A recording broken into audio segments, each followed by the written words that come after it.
Hey everyone, watching the preview of Killzone Shadow Fall last week at the PS4 release has me excited for this series again. Killzone originally released on the PS2 way back in 2004, set on the ISA colony planet Vecta.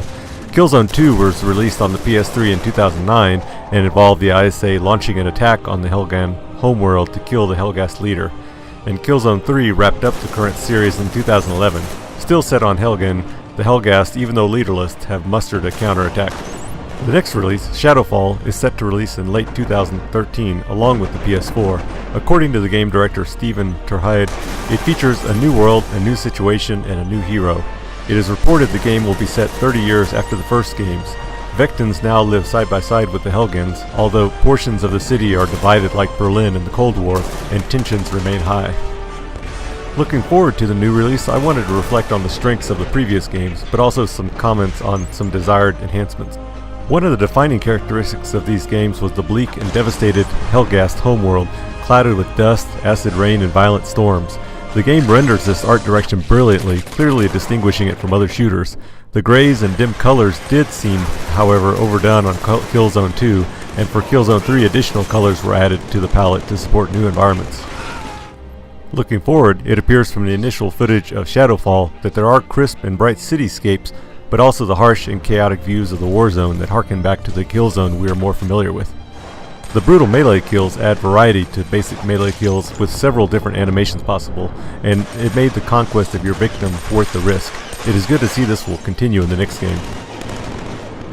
There are 5 multiplayer classes available: Marksman, the sniper class, Engineer, who can repair the ammo stations and other equipment, the Medic, who can revive players, Tactician, who can capture enemy spawn points, and the Infiltrator, who can disguise himself as enemy players. There are 3 levels to each special class ability that can be unlocked over time. For multiplayer, there are only 3 game modes: Basic Team Deathmatch, Operations, which is kinda like Rush from Battlefield with cinematic intermissions, and Warzone, which is a combo of several objectives that transition during the match. It would be nice if they offered each mode of Warzone as individual playlists as Battlefield and Call of Duty do, but I realize that would dilute the lobbies.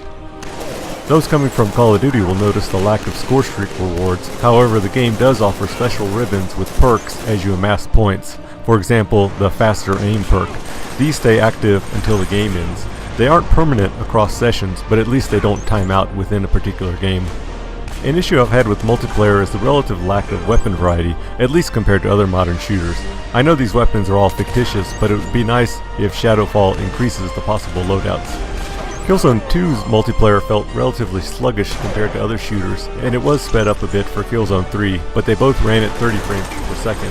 It will be interesting to see if with the new PS4 hardware, if they're going to increase the frame rate to 60 FPS, or if they will favor rendering at 1080p. I would really like it if we get both 1080 resolution and 60 frames per second. Well, in any case, it was fun to dust off Killzone 3 for the screen caps this weekend. If you're getting a little bored with Black Ops or Battlefield, you should give Killzone a try. The multiplayer is now free to play up to a certain level cap. Maybe the Shadow Fall preview has caused others to load it up as well. I was able to get into lobbies fairly easily, which is commendable for a multiplayer game a few years old. Well, that's all for now. I look forward to more reveals of Shadow Fall as the year progresses. Thanks for watching.